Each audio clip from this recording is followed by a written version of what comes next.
Have you ever wanted that League of Legends gameplay, but a different mode like Fortnite?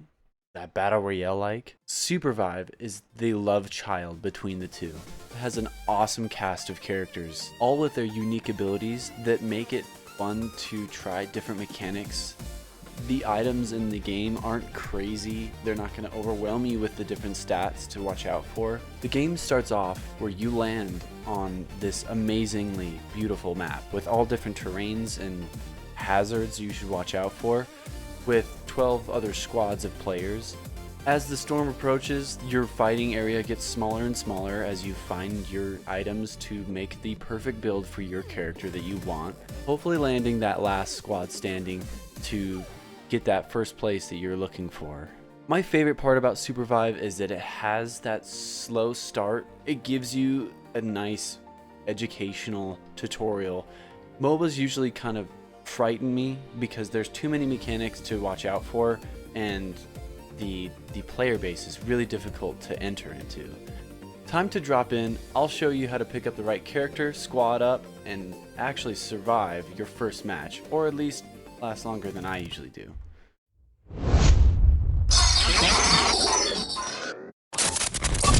Now hold up.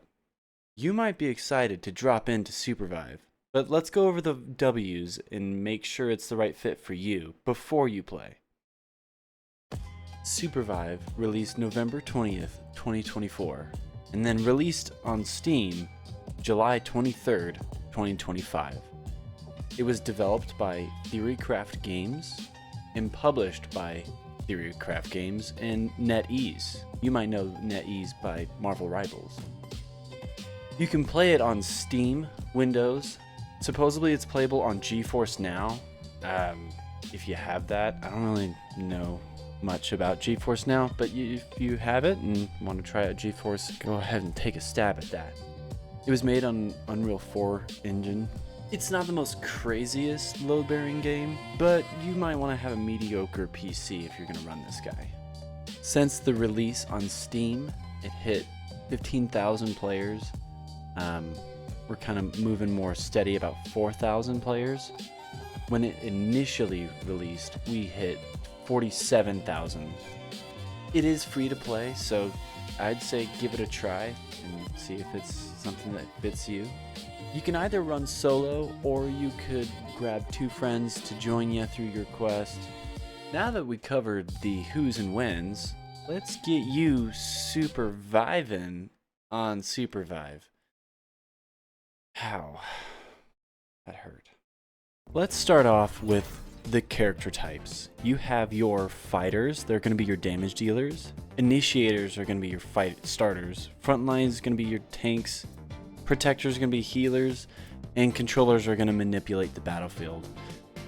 Each character has two main abilities, your primary and secondary. In this case, I have a hammer and a shield. You always have a dash attack to maneuver in and out of combat, a special for your character, and a ultimate for your character. And don't forget your passives. They're going to be important to how you play.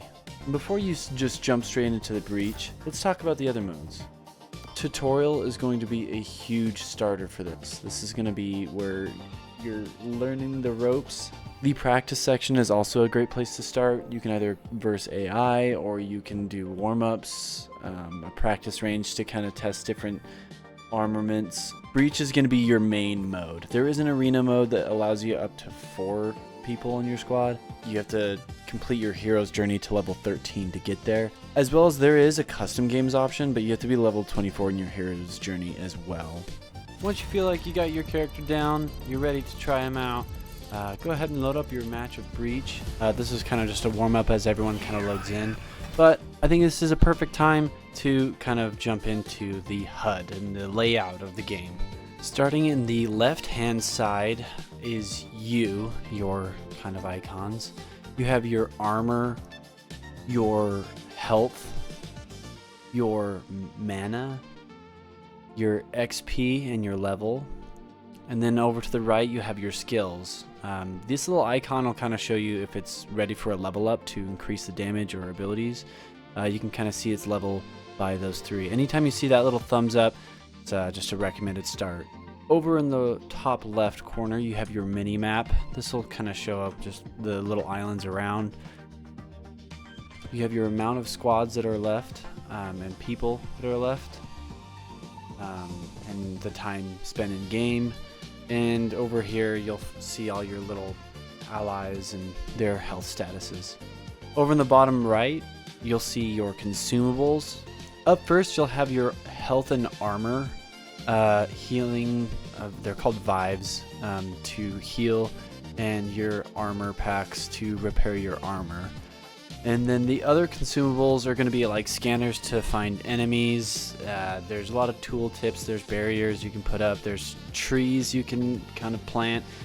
They kind of ruin visibility.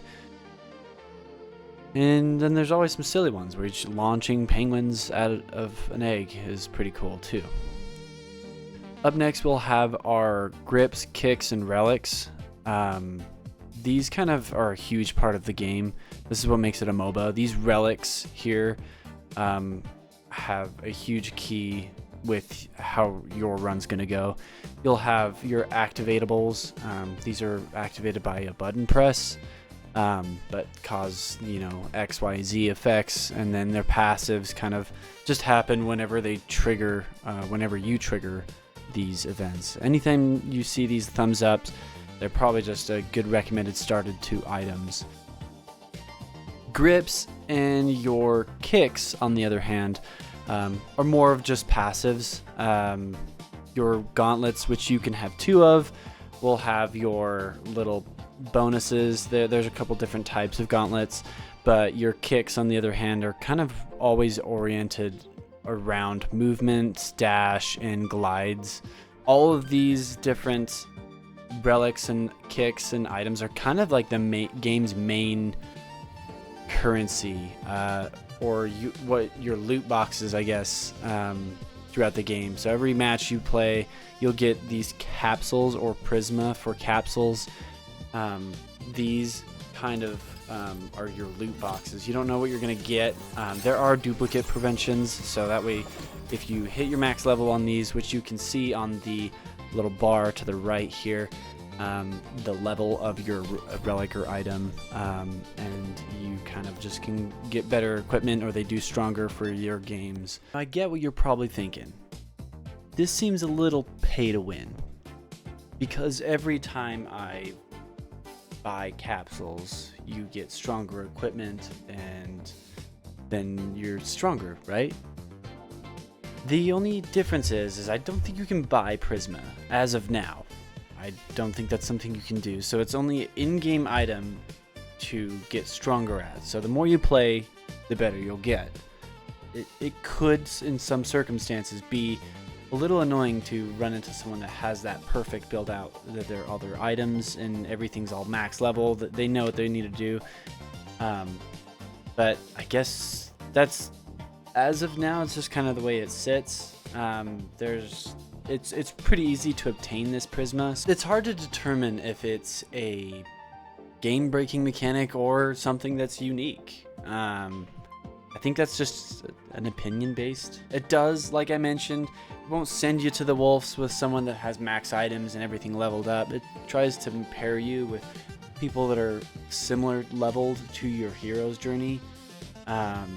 It's definitely a different mechanic. I not really see this option of like a loot box scenario in a game before, where it's not skins or like cosmetics that you get, but rather the game mechanics that you're getting from it. So don't know how that's gonna play out. It's definitely on the fence, of my opinion. But jumping back into it, we have armors.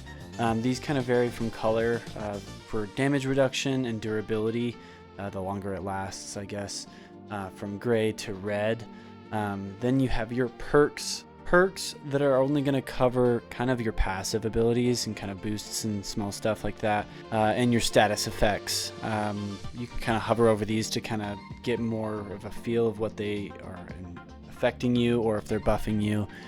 Whew, there is a lot to handle in that little corner, but we're going to continue forward. In the top right corner, you'll see your XP, your kills, your assists, and spikes. Spikes are kind of just when you hit an enemy that's falling or in the abyss and they shoot straight downwards. Coins, which are going to be your in-game currency, and a basic kill ticker. This guy is really only available in the lobby or arena game modes. This originally isn't there in the base mode. I might seem that we covered a lot, but just know that that little green thumb is going to be the key to success on your first couple runs. Once you do find a match, you'll be kind of dropped into this player selection.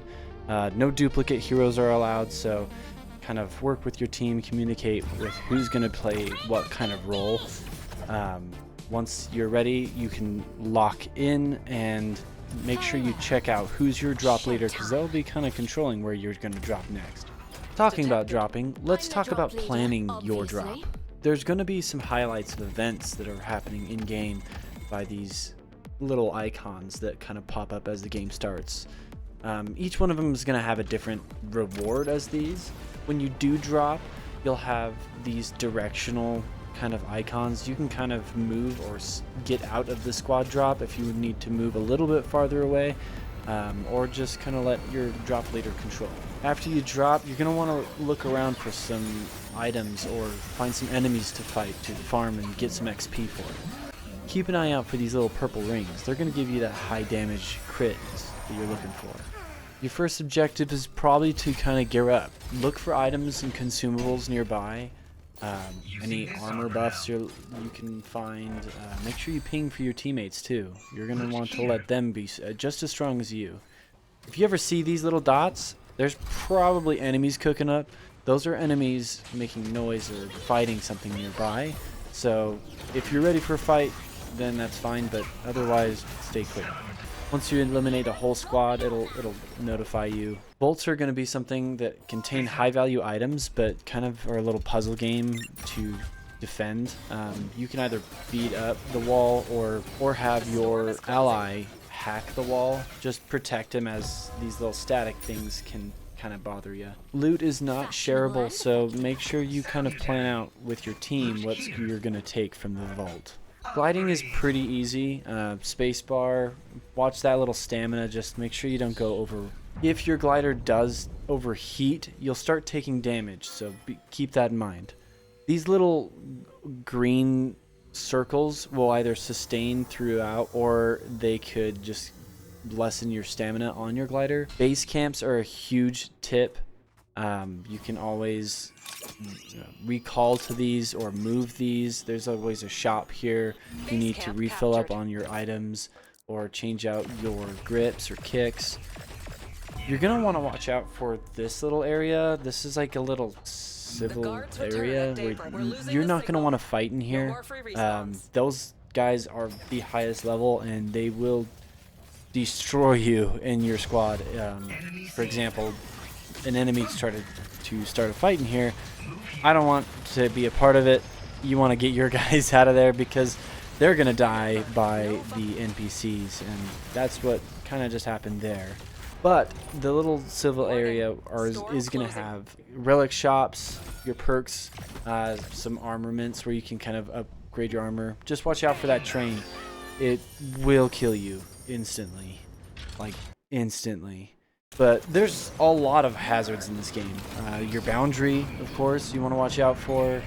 That'll take damage over time. You want to stay away from that. Unique units will drop throughout the run. Like meteor beasts. I mean, you could probably fight these guys. They're high risk, high rewards. Spike traps. There's tons of it.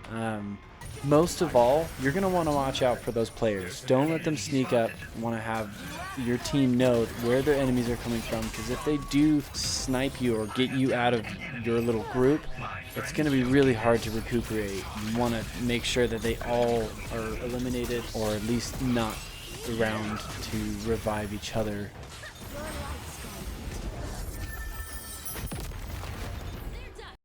And that's Breach summarized. There's a lot to learn here, and there's a lot of learning curve to find, especially when you get more experienced players involved. It just You'll find out what characters you kind of just know and work with, and the ones that you maybe need to use as practice or a little more research on.